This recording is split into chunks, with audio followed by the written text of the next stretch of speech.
안녕하세요. 서울에 살고 있는 40대 쌍둥이 엄마입니다. 평소에 사연 열차를 들으며 육아 스트레스를 날려버리곤 하는데요.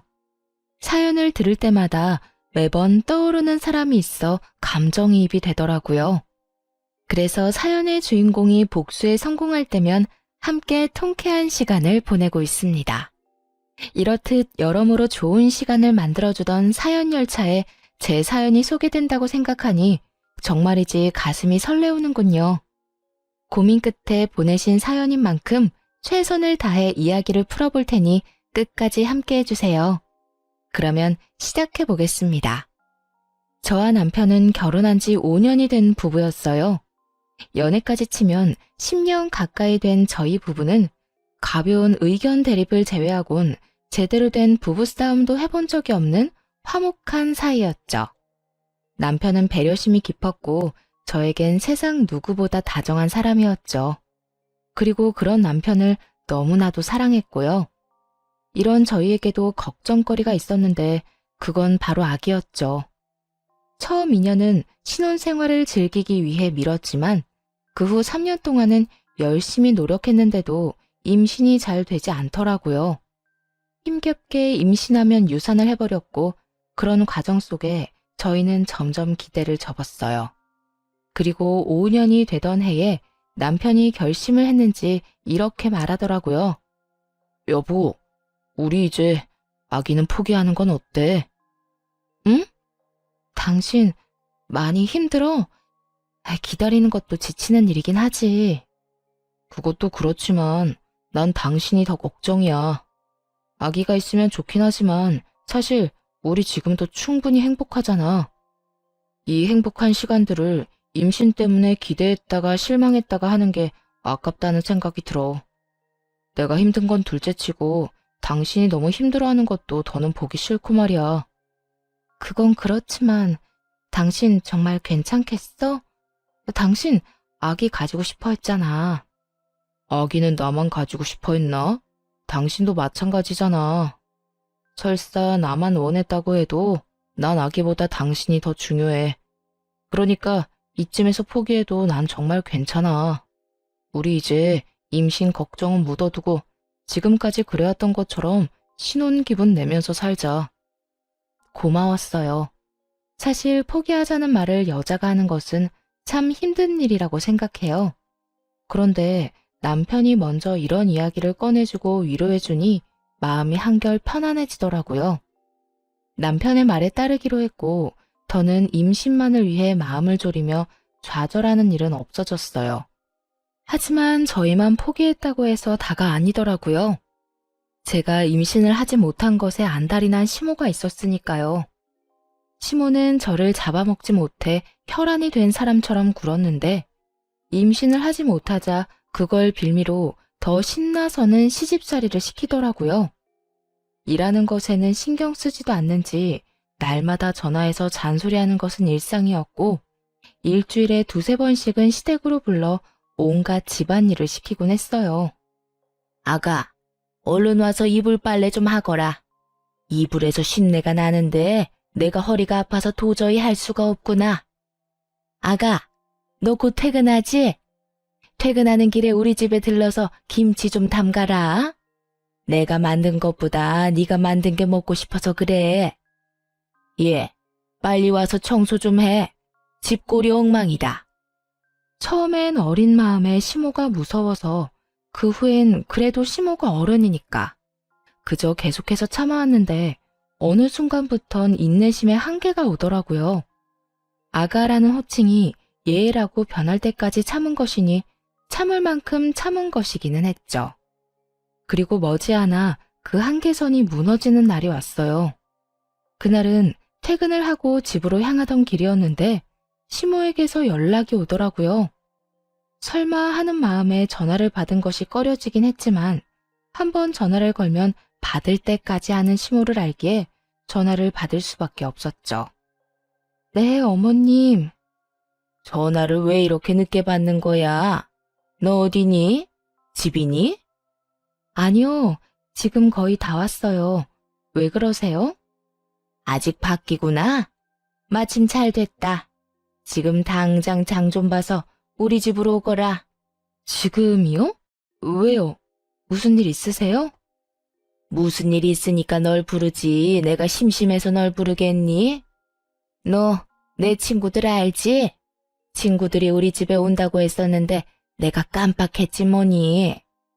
저녁 시간대니 맨입으로 보낼 수도 없고 그렇다고 배달 음식 시켜 먹이면 뒤에서 날 얼마나 흉보겠어? 이제 네가 지금 당장 우리 집에 와야 하는 이유 알겠지? 알았으면 잔말 말고 얼른 와. 네? 지금이요? 같은 말 반복하게 할래? 아, 오면서 돈도 좀 뽑아서 봉투에 담아오고. 친구들 보는 앞에서 내 용돈도 좀 줘야 내가 기가 살지. 그렇지 않아도 남들 다 있는 손주 하나 없다고 애들이 얼마나 불쌍히들 보는데 네가 그 정도는 해줘야 내가 고개라도 들고 다니지 않겠니? 그날따라 시모의 한마디 한마디가 얼마나 제 가슴을 후벼 파는지 도저히 듣고만 있지 못하겠더라고요. 평소에도 남편에게 이런저런 핑계로 돈을 뜯어가고 있다는 걸 잘 알고 있던 터라 이대로 넘어가면 안 되겠다는 생각이 들기도 했고요. 저 못 가요, 어머님. 뭐? 너 지금 뭐라고 했니? 못 온다고? 네, 저 못 가요. 지금 집에 다 오기도 했고 저도 사람인지라 피곤하네요. 그리고 앞으로 이런 식으로 막무가내로 부르면 못 갈 예정이니 어머님도 그런 줄 아셨으면 하네요. 평소 시모에게 불만을 털어놓은 적이 있긴 했지만 이런 식으로 단호하게 말을 한 적은 처음이었어요. 전혀 예상치 못했던 반응이었는지 시모도 당황한 듯 말까지 더듬거리더군요.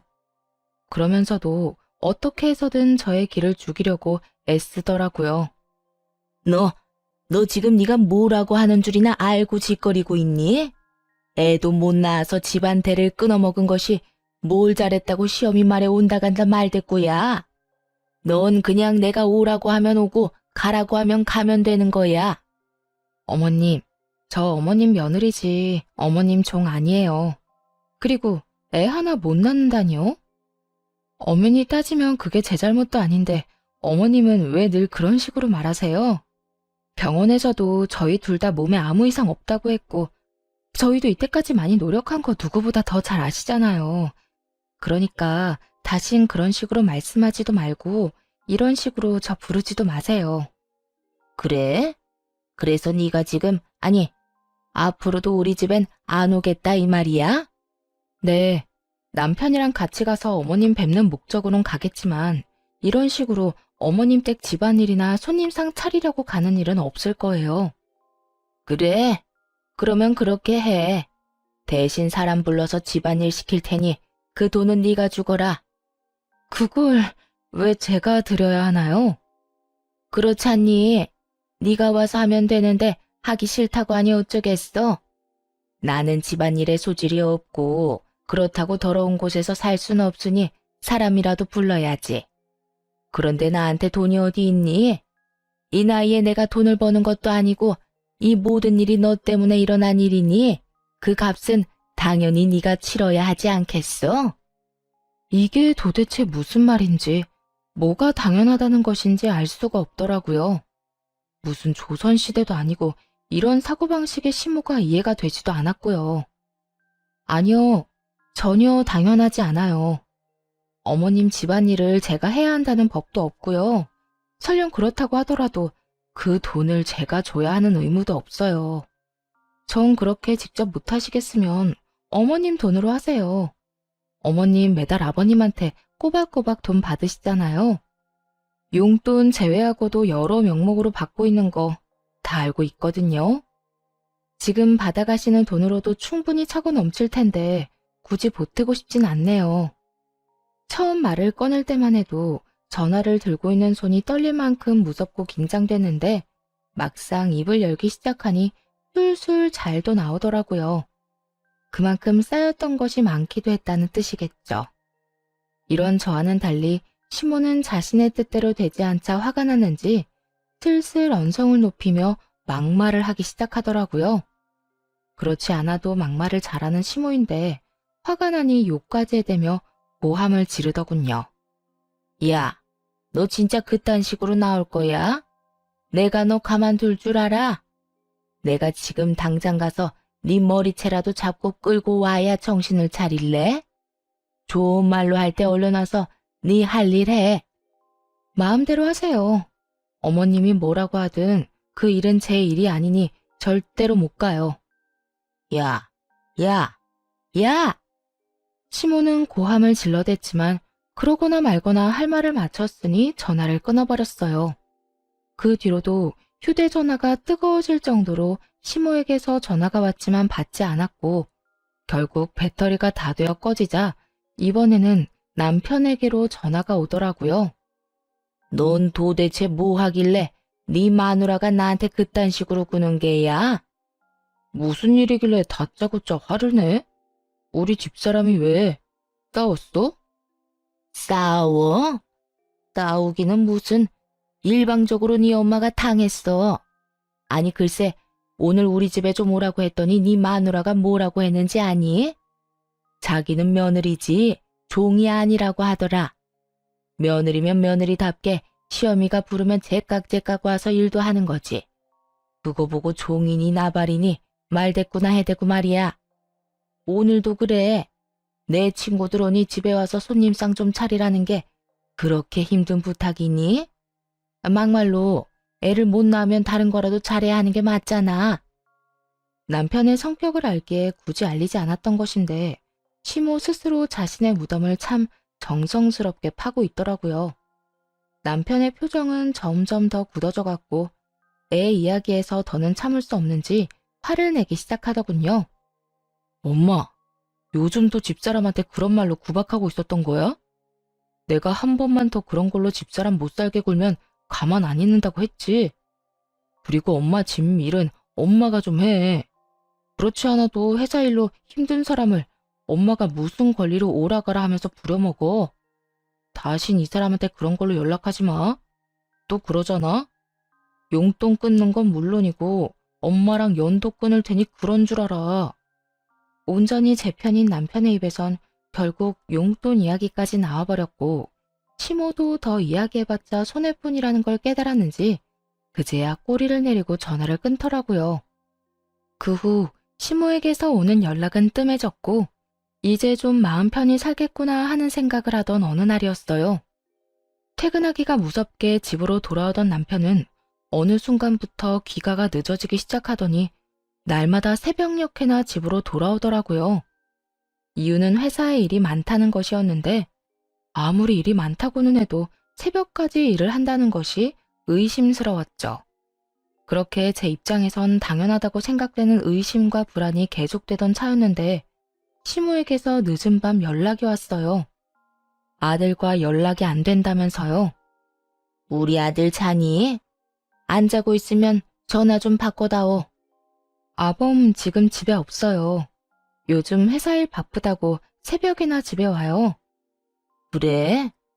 요새 계속 늦는다 이 말이지? 왜인지 시모의 목소리는 급격하게 밝아졌고 그 이유는 뒤이어 나온 시모의 말에서 알 수 있었어요. 남자들이 회사 일 핑계대고 하루가 멀다고 늦으면 100이면 100 여자 있는 거 너 모르는 건 아니지? 우리 아들 애도 못 낳는 마누라밖에 모르는 바보인 줄 알았더니 그건 아닌 것 같아서 다행이구나. 여자라니. 어머님, 지금 말 다 하셨어요? 그렇잖아. 너희 결혼한 지 5년이나 됐는데 신혼 때처럼 얼굴만 보고 있어도 마냥 좋은 시절도 아니고. 이럴 때라도 있으면 애 보는 맛에라도 집에 들어올 텐데 애도 없으니 바람이 나는 것도 어찌 보면 당연한 거 아니니? 밖에서 낳은 애를 데리고 왔어도 몇은 데리고 왔을 세월이지. 이참에 우리 아들이 밖에서 똑두꺼비 같은 아들이나 하나 나왔으면 좋겠다 나는. 너도 얼마나 좋니? 임신 때문에 스트레스 받을 일 없이 키우기만 하면 되니 말이다. 지 아들이 불륜을 저지르고 있을지도 모른다는 상상에 목소리가 한껏 들떠있는데 화가 나는 건 물론이고 어이가 없더라고요. 어머님, 그걸 지금 말이라고 하세요? 아무리 제가 싫다고 해도 그런 말은 하는 게 아니죠. 어떻게 시어머니가 며느리한테 그런 말을 해요? 그리고 제 남편이자 어머님 아들 그런 짓거리 하고 돌아다닐 사람 아니란 거 모르세요? 다신 그런 말 하지도 마세요. 아범 오면 나중에 연락하라고 할 테니 저한테 전화도 하지 마시고요. 시모와의 전화를 끊어버리고도 도저히 집에 있을 수가 없더라고요. 시모의 말처럼 남편이 외도를 하고 있다고 생각하는 것은 아니었지만 정말 일을 하는 건 맞는지 제 두 눈으로 확인해야만 할 것 같았어요. 그래서 남편의 회사로 향했고 문이 잠긴 회사 앞에서 희망은 무너졌습니다. 남편은 거짓말을 하고 있었고 집으로 돌아와 여러 가지 생각에 눈물이 나더라고요. 그럴 리가 없다고 남편을 믿으면서도 시모의 말이 귓가에 맴돌았고 굳건히 잠긴 회사 문이 떠올라 복잡한 마음이었어요. 그렇게 울고 있는데 남편이 잔뜩 지친 모습으로 들어오더라고요. 아직 안 잤어? 먼저 자고 뭐야? 당신 울어? 왜 울어? 무슨 일 있어? 무슨 일은 당신이 있겠지? 당신 도대체 요즘 뭐 하고 다니는 거야? 어? 나 일이 바쁘다고 그랬잖아. 일? 아까 당신 회사 다녀왔거든? 불도 다 꺼지고 문도 다 잠겨 있던데 일은 무슨 일이야? 나한테 왜 거짓말하는 건데? 당신 진짜 어머님 말대로 다른 여자라도 생긴 거야? 뭐? 여자? 그래, 여자. 어머님이 그러더라. 내가 애 하나 못 낳아서 당신이 밖으로 눈 돌리는 거라고. 정말 당신 다른 여자라도 생긴 거야? 그런 거야? 쉼없이 몰아세우자 남편은 깊은 한숨을 내쉬더라고요. 그 상황이 너무나도 곤란하다는 듯 말이에요. 그런 남편의 반응에 마음의 준비를 하며 대답을 기다렸고 한참을 고민하던 남편의 입에서 나온 말은 전혀 예상치도 못한 내용이었어요. 그게 일은 한 게 맞는데 회사 일이 아니라 술집 아르바이트를 하고 있었어. 아르바이트? 당신이 왜 아르바이트를 해? 혹시 회사 잘렸어? 아니, 나 사실은 요즘 투잡하고 있어. 그게 당신 출퇴근할 때마다 버스 지하철 갈아타느라 많이 힘들어하잖아. 그래서 차 사주려고 돈 모으고 있었는데 하루라도 더 빨리 사주고 싶어서 퇴근하고 할 수 있는 아르바이트를 하고 있었어. 당신한테 사실대로 말하면 반대할 게 뻔해서 거짓말했던 거야. 미안해, 당신 속여서. 남편은 평소 버스와 지하철을 환승하며 힘들게 출퇴근을 하는 저를 위해 차를 사주고 싶다며 회사 일을 마치고 술집 아르바이트를 하고 있었다고 하더군요. 남편의 말을 듣고 나서야 눈에 보였어요. 충혈된 눈과 상의에 튄 국물 자국들, 그리고 피곤함에 찌든 얼굴이 말이에요.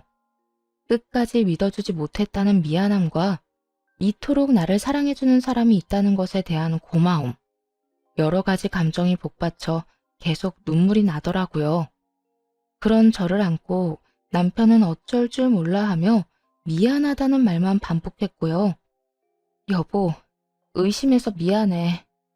당신이 그럴 리가 없다고 생각하면서도 상황이 그러니까 당신이 바람 피우고 있을지도 모른다고 생각했어. 정말 미안해. 아니야.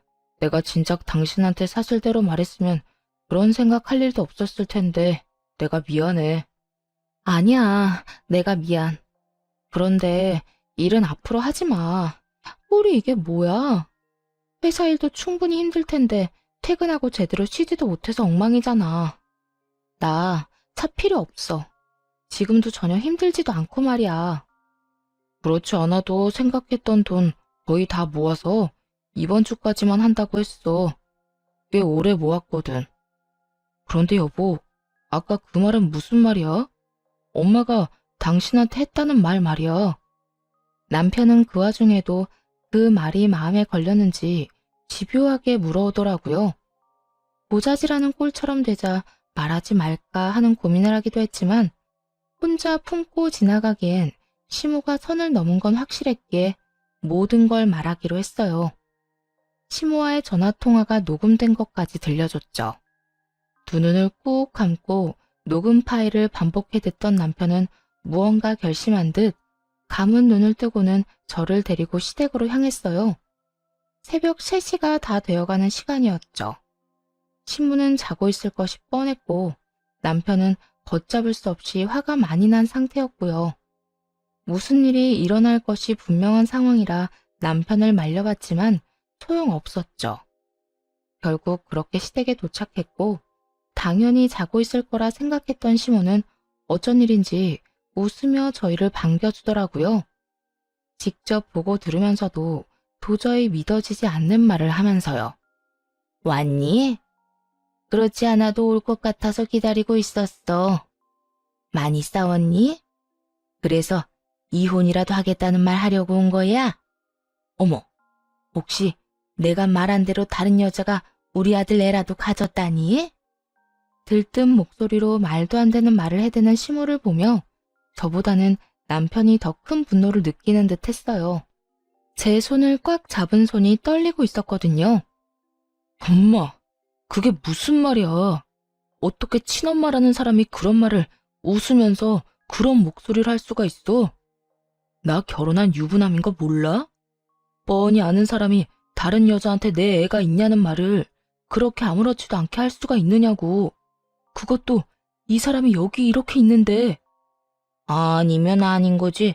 왜 화를 내고 그래? 내가 뭘 그렇게까지 잘못했다고? 엄마가 무슨 잘못을 했는지 모른다는 게 제일 큰 잘못인 거 몰라? 엄마가 이 사람한테 그런 말하면 이 사람 상처받아. 이 사람 가슴에 대못 박는 거라고. 엄마는 우리가 이혼이라도 하길 바라는 거야? 정말 그런 거야? 이혼까지는 아니더라도 밖에서 애는 나와왔으면 했지. 사진 멀쩡한 우리 아들이 애 하나 못 낳아서 마음고생을 그리도 하는데 내가 그런 마음이 안 생기겠냐고. 나라고 오죽했으면 그렇겠어? 힘들어도 우리가 더 힘들고 아기를 원해도 우리가 더 원해. 그러니까 엄마까지 나서서 그런 말로 집사람 상처 주지 마. 그리고 나 밖에서 여자 만나고 돌아다닌 거 아니고 일했던 거야. 이 사람 출퇴근하느라 고생하는 게 싫어서 차라도 한 대 사줄까 해서 회사 끝나고 아르바이트 했던 거라고. 그러니까 다신 그런 생각도 하지 말고 입에도 올리지 마. 남편의 잔소리가 이어지자 귓등으로 듣지 않던 시모는 돈 이야기가 나오기 시작하자 눈을 반짝이며 남편을 바라보기 시작했어요. 평소 시모가 돈 타령에는 도가 텄다는 걸 익히 잘 알고 있긴 했지만 그날은 정말 대단하다는 생각이 들 정도로 상식 밖의 논리를 내세우며 돈 타령을 시작하더군요. 잠시만. 그러니까 바람을 피우고 돌아다닌 게 아니라 네 집사람 차 사주려고 다른 일을 하고 있었다. 이 말이야? 그래. 3천만 원 정도 모아서 이제 그만두려고 했었는데 엄마가 괜한 소리 하는 바람에 다 망쳤다고. 하여튼 앞으로는 나하고 이 사람 사이 이간질하는 짓 좀 하지 마. 이게 뭐야? 이 새벽에. 너 진짜 미쳤니? 그 많은 돈을 왜 전현한테 쓰는 거야? 저게 시집와서 한 게 뭐가 있다고. 아들, 그 돈 놔줘. 엄마 달라고. 엄마도 돈 필요하단 말이야. 엄마, 진짜 왜 그래? 애 못 낳는 게 이 사람 잘못도 아니고 왜 그런 식으로 말하냐고. 그리고 이 사람 위해서 마련한 돈을 왜 엄마한테 줘? 줘야 할 이유가 없잖아. 이유? 이유야 만들자면 차고도 넘치지. 저 모자란 것이 손주 하나 못 낳아서 그간 내가 마음고생했던 위자료. 그 위자료로 3천만 원 정도 줄 수 있잖아. 아들, 나 네 엄마야, 친엄마. 10살 때부터 너 혼자 키우면서 고생이란 고생은 다 했는데 그런 엄마는 안 챙기고 저딴 부족한 년만 챙기는 게 말이 되니? 그러니까 그 3천만 원은 날 줘야 한다고. 손주를 못 안겨줬다는 이유로 위자료를 요구하는 시모, 어떻게 생각하시나요? 이 말을 듣는데 머리가 멍해지면서 헛웃음도 나지 않더라고요. 뭐 이런 사람이 다 있나 싶어서요. 남편 역시 입을 벌리고 그저 신부를 바라만 보더군요. 지금 무슨 말을 들은 건가 싶은 표정으로 말이죠. 저희 둘 다 아무 말도 하지 않고 있자 시모는 본인의 말이 통했다고 생각했는지 미소를 머금은 얼굴로 이렇게 말했어요. 왜? 내 말을 들어보니 일리가 있는 것 같아? 아들, 너 그 돈 나 안 주고 네 마누라 주면 후회한다. 말이야 바른 말이라고 쟤랑 너랑 피 한 방울 안 섞인 남남인데 언제 어떻게 이혼할 줄 알고 그런 돈을 주니? 너희 사이에 애라도 있으면 몰라. 애도 없는데. 제가 네 돈만 받아먹고 홀라당 도망가면 어쩌려고. 돈 3천만 원이 뭐라고. 시모는 저를 돈 몇 푼 때문에 가족을 버리고 도망이나 치는 사람으로 만들어버리더군요. 그게 무슨 헛소리냐고 당장이라도 따져 묻고 싶었지만 그러기도 전이었어요. 남편이 앞서서 더 큰 화를 내며 시모를 몰아붙이기 시작했죠. 엄마, 제발 그만 좀 해. 내가 여기 오면서도 엄마 얼굴 보면서도 계속 고민했는데 방금 엄마 말 들으니까 결심이 섰어. 우리 이제 보지 말고 살자. 영 끊고 살자고. 무슨 사단이 나도 크게 나겠다 싶긴 했지만 연을 끊자는 말까지 나올 거라곤 생각지도 못했어요. 부모와 자식 간은 천륜이라는데 그 천륜을 끊는다는 것이 말처럼 쉬운 일은 아니니까요. 하지만 남편의 뜻은 완고해 보였고 시모 역시 그 완고함을 눈치챈 듯 급하게 남편을 달래보려 애쓰더군요. 아들, 갑자기 그게 무슨 말이야, 연을 끊자니. 이 세상에 가족이라고 너하고 나뿐인데 그런 너랑 내가 어떻게 연을 끊고 살아? 이 엄마는 너 없이는 못 살아. 내가 없으면 못 사는 게 아니라 내 돈이 없으면 못 사는 거겠지. 엄마 우리한테 안부차 연락한 적이 있긴 해? 이 사람한테는 집안일 시키려고 연락하고 나한테는 돈 내놓으라고 연락하고 다른 일로 연락한 적 단 한 번도 없잖아. 너는 무슨 말을 그렇게 하니? 내가 언제 그랬다고? 생각 좀 해봐. 내 말이 틀렸어? 그런 사람이 이제 와서 뭐? 나 없이는 못 살아? 거짓말 좀 하지 마. 그리고 나 이제 엄마 말고도 가족 있어. 그러니까 엄마도 이제 나 말고 엄마 가족 만들어서 잘 살아. 난 나하고 내 가족한테 상처만 주는 엄마 없는 사람이라고 생각하고 살 테니까. 그래? 그러면 알겠어. 그까지 다들 없다고 생각하고 살면 그만이야. 이거 왜 이래? 그런데 영 끊을 때 끊더라도 그 3천만 원은 주고 끊어. 내가 너 혼자 키우느라 고생한 게 얼만데 그 정도는 100번, 1000번은 더 줘야 한다 너. 헉소리가 다 날 정도로 황당하더군요. 그렇게 하나뿐인 핏줄이라고 강조할 때는 언제고 연을 끊자는 상황에서도 아들을 다시 못 보는 것보다 3천만 원을 잃을까 더 노심초사하는 모습이라니. 남편은 깊은 배신감을 느끼는 듯했고 높아질 대로 높아진 언성에서 느껴졌죠. 3천만 원? 내가 왜? 길거리에 버리는 한이 있어도 엄마한테는 안 줘. 키워준 값은 20살 이후부터 번 돈으로 다 갚았고 우리 사이에 돈이 오가야 한다면 엄마가 집사람 불러다가 부려먹은 값이랑 집사람 가슴에 못 박은 위자료를 줘야 할 건데 그렇게까지 한번 해볼까? 야, 너 진짜 엄마한테 이렇게까지 할 거야? 어쩜 이렇게 냉정하게 구니? 엄마야말로 우리가 어떻게 이렇게까지 하는데? 나한테 돈 맡겨놨어? 이 사람한테 받지 못한 빚이라도 있어? 그렇지 않고서야 아들이 인연을 끊자는데 어떻게 끝까지 돈 타령만 할 수가 있어. 진짜 엄마라는 사람 질린다 질려. 다신 보고 싶지도 않아. 앞으로 다신 연락하지 마. 아니, 마세요. 찾아오지도 마시고요. 그러면 사시는 동안 평안하세요. 시모는 집을 나서는 남편과 저를 붙잡으며 돈 타령을 해댔지만 그런 시모를 냉정하게 뿌리치고 집으로 돌아왔습니다. 그 후 남편은 번호를 바꿔버리고 곧 저희는 다른 곳으로 이사했네요. 마침 전셋집 계약도 만료되던 터라 차를 대신 회사와 가까운 곳으로 이사를 하기로 한 거죠. 그렇게 새로운 곳에서 새 출발을 하게 되자 시모의 존재를 잊고 살 수 있었어요. 처음엔 온갖 방법을 써서 연락을 취해오던 시모도 점차 연락을 하지 않게 되었고, 이렇게까지 하는 게 정말 맞는 것인가 하는 생각도 점차 흐려지며, 그렇게 2년이란 시간이 지난 어느 날이었어요. 어느 날 모르는 번호로 연락이 오더라고요. 다름 아닌 시모였습니다. 병원에 입원했다고 하대요. 그렇게 술을 끼고 살더니 결국 간암 말기 판정을 받았다고 하더군요. 다 죽어가는 목소리로 그간의 이야기를 풀어놓던 시모는 이내 본격적으로 전화가 목적에 대해 말하기 시작했죠. 그래서 말이다, 아가.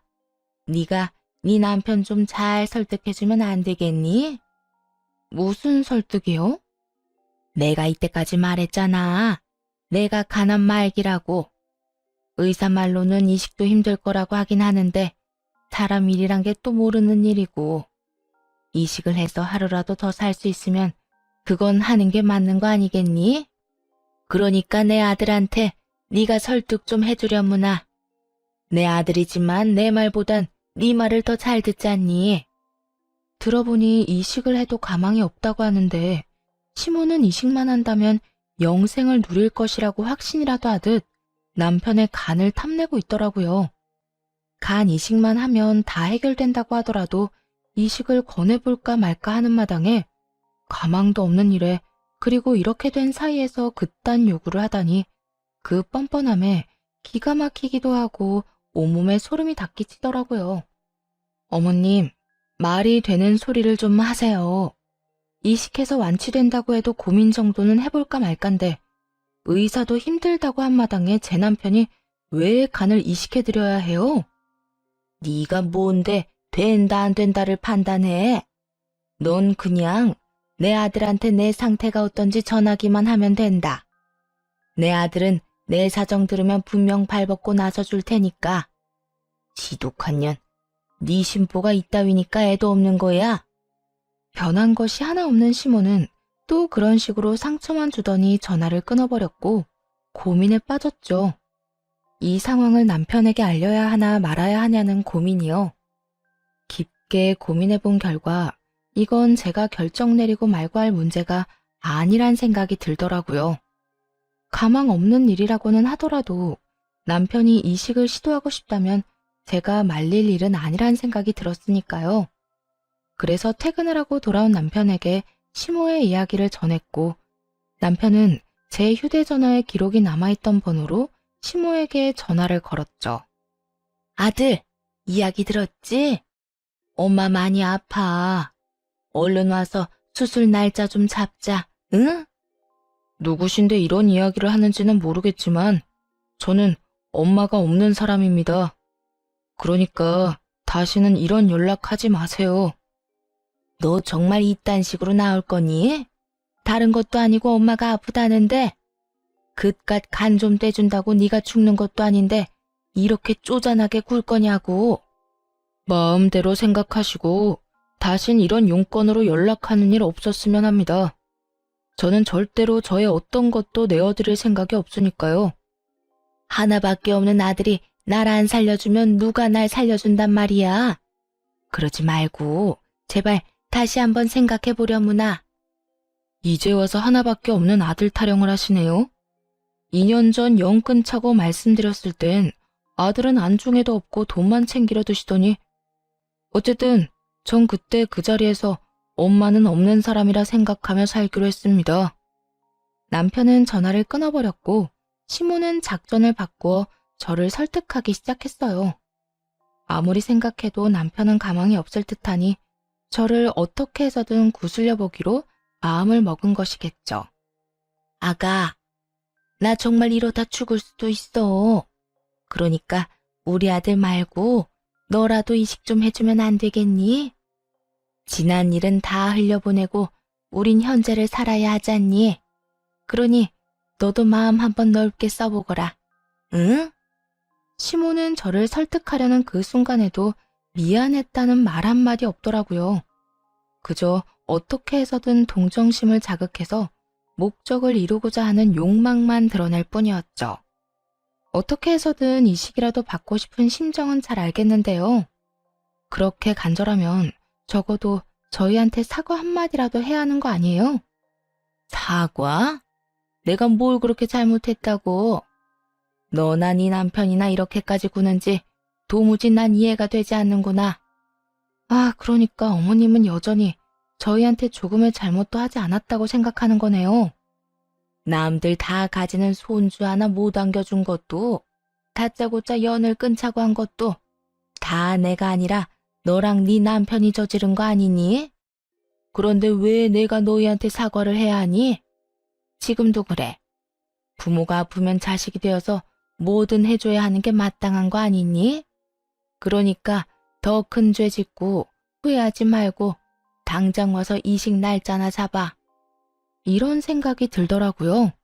만약 시모가 저에게 조금만 다정스럽게 대해줬다면, 남편이 돈줄이 아니라 그저 사랑하는 아들로 대해줬다면 망설이지 않고 이식쯤이야 해드렸을 텐데 라고 말이에요. 아니, 이식해달라고 억지를 부리기에 저는 진심인 척이라도 해서 용서를 구하는 연기라도 했더라면 남편과 저는 이식을 권해드려야 하나 심각하게 고민했을 텐데 하는 생각 말이에요. 하지만 이건 저의 바람일 뿐이었죠. 현실은 어린아이처럼 떼쓰는 시모만 있을 뿐이었으니까요. 그래서 좀 더 냉정해지기로 했습니다. 만약 어머님이 지금이라도 사과 한마디만 했다면 고민이라도 해봤을 텐데요. 지금 어머님 하는 행동 보니 안타깝게도 저는 전혀 죄라고 생각하지도 않을 거고 후회할 것 같지도 않네요. 그러니까 더는 쓸데없는 일에 힘쏟지 마시고 다른 방법 찾아보세요. 야, 너 진짜 이딴 식으로 나올 거야? 에휴, 너희가 싫다니까 어쩔 수 없지 뭐. 내가 더는 이식 이야기는 꺼내지 않으마. 그 대신 그때 그 3천만 원 지금이라도 나 다오.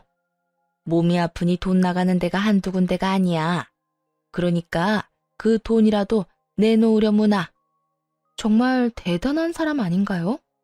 이런 순간에도 돈 타령을 할 수 있는지 정말 탄성마저 나오더라고요. 2년 전에 3천만 원에 아직까지 미련이 있다는 사실도 대단하다 싶었고, 암 진단을 받고 나온 보험금만 해도 꽤 될 텐데 그 돈은 어쩌고 돈 타령인가 싶기도 했어요. 시모가 또다시 막무가내로 우겨대니 제 정신조차 피폐해지기 시작하더라고요. 말이 통하지도 않았고 자기 말만 해대며 언성을 높여대는 시모와 더는 대화하고 싶지도 않았고요. 도돌이표 같은 이 상황, 저만 지긋지긋한가요? 그만 좀 하세요, 제발. 그 돈은 이미 다 쓰고 없고 있다고 해도 어머님께 드리는 일은 없을 거예요. 저희요, 어머님이 돈 내놓으라고 우기면 돈 내놓는 기계 아니라고요. 그러니까 제발 지금처럼 모르는 사람인 양 살아요. 부탁이에요. 그렇게 마지막 통화를 끝냈는데 마냥 후련하지만은 않더라고요. 아무리 밉다고는 해도 몸이 좋지 않다고 하니 신경이 쓰이는 건 어쩔 수 없는 노릇이었어요. 남편 역시 마음이 편치만은 않아 보이더라고요. 늦은 밤 남편은 홀로 거실에 나가 한숨을 쉬기도 했고 어느 날은 술에 취해 들어와 속내를 내비치기도 했어요.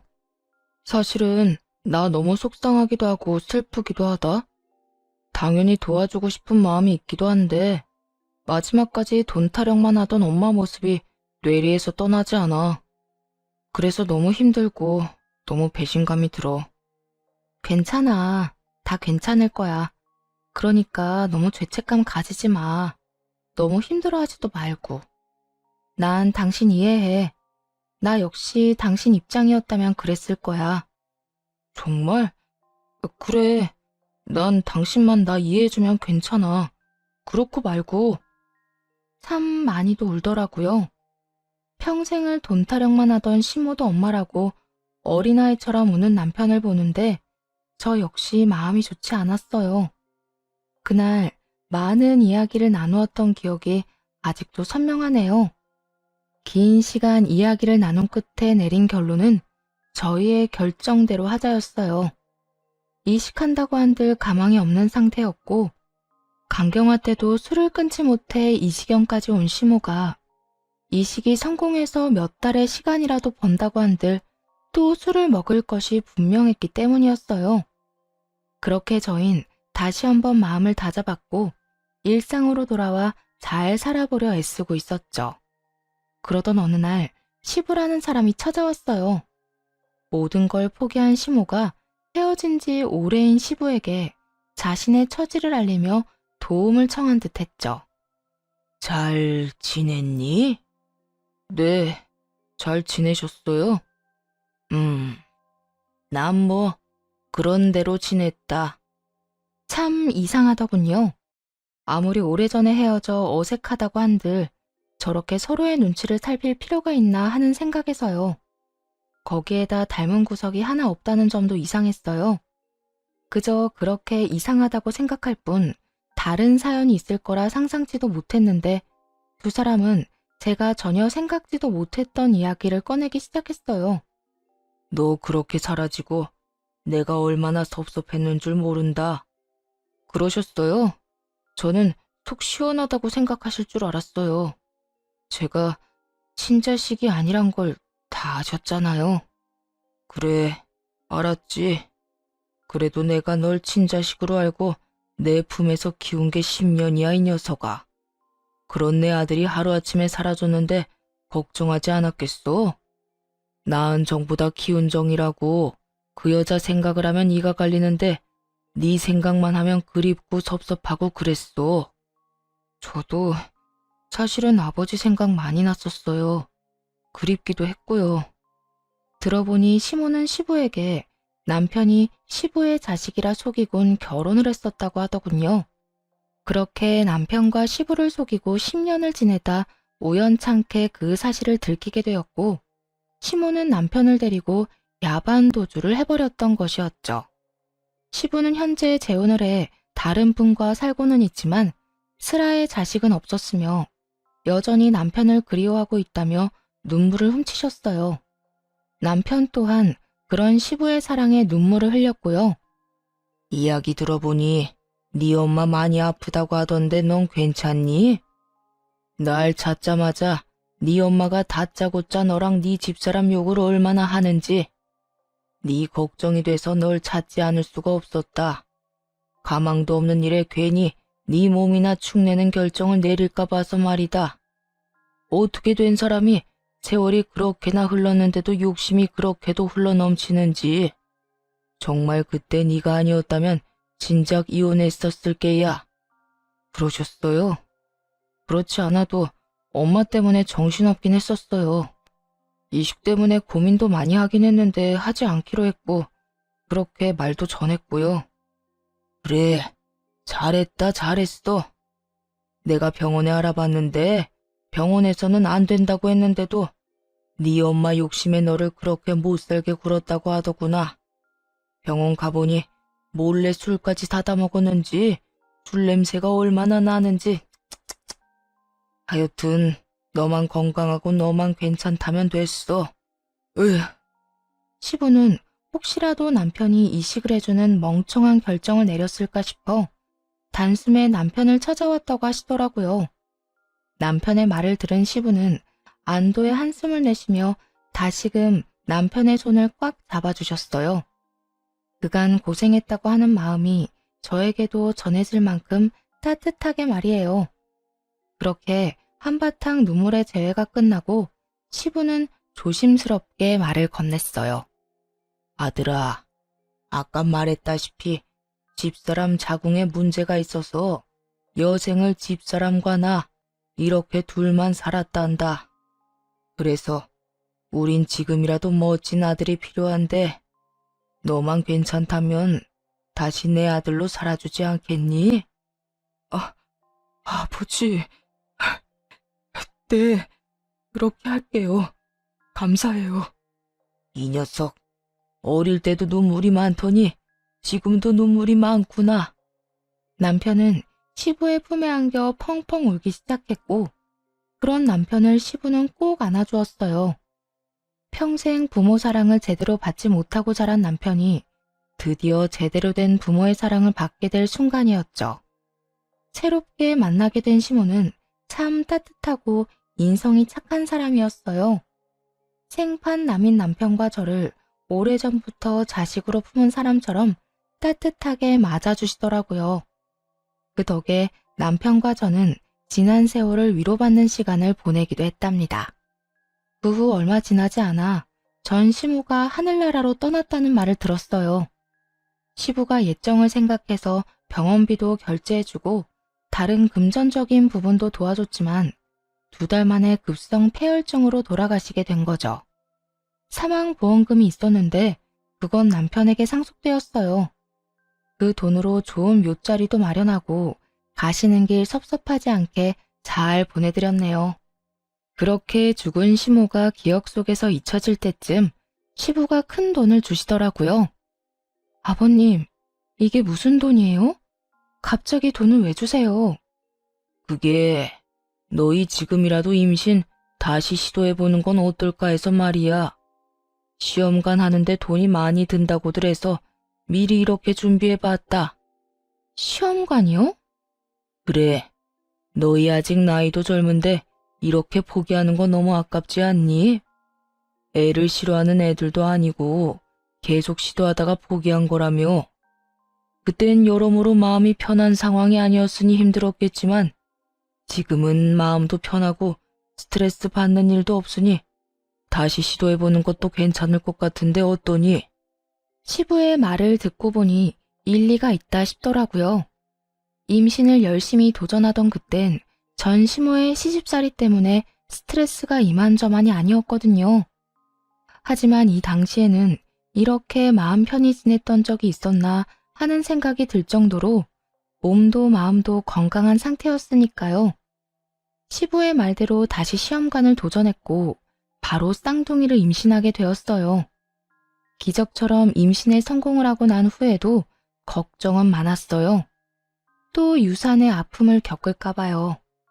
하지만 그렇게 기쁨과 걱정의 9달이 지나고 지금은 출산을 앞두고 있네요. 노산에다가 쌍둥이라 이것저것 검사할 것도 많고 몸이 무거워 힘든 점도 많았지만 곧 태어날 아가들을 생각하면 입가에 미소가 절로 피어나네요. 저뿐만 아니라 남편과 시부모님들도 늘 웃음꽃이 피어 있고요. 사실 전 시모와 연을 끊을 때까지만 해도 이런 가정을 꾸리고 살게 될 거란 생각도 하지 못했었어요. 남편과 둘만 사는 생활에 불만이 있었던 건 아니었지만 부모님을 모시고 다니는 가족들을 보면 부러운 마음이 생기기도 했거든요. 그랬는데 새로운 시부모님이 나타났고 그런 시부모님의 권유로 저희에게 곧 있으면 쌍둥이까지 생긴다니. 사연을 쓰는 지금 행복함에 벅차 눈물이 나면서도 전 시모의 생각에 씁쓸해지는 건 어쩔 수가 없네요. 어느 날은 남편과 전 시모 이야기를 나눈 적이 있어요. 아무리 연을 끊어버렸다고 한들 생각이 나서요. 여보, 어머님 보고 싶진 않아? 엄마? 살아계셨다면 아직까지 원망했을 것 같은데 그렇게 가시고 나니까 보고 싶을 때도 있긴 하네. 사실 나도 그렇게나 미웠는데 참 이상해.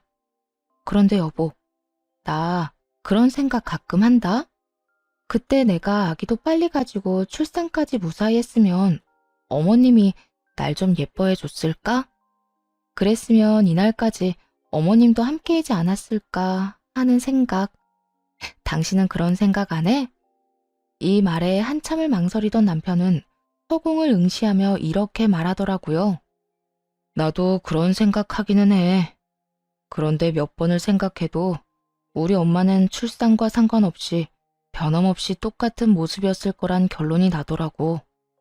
내가 오랜 세월 다 겪어봤잖아.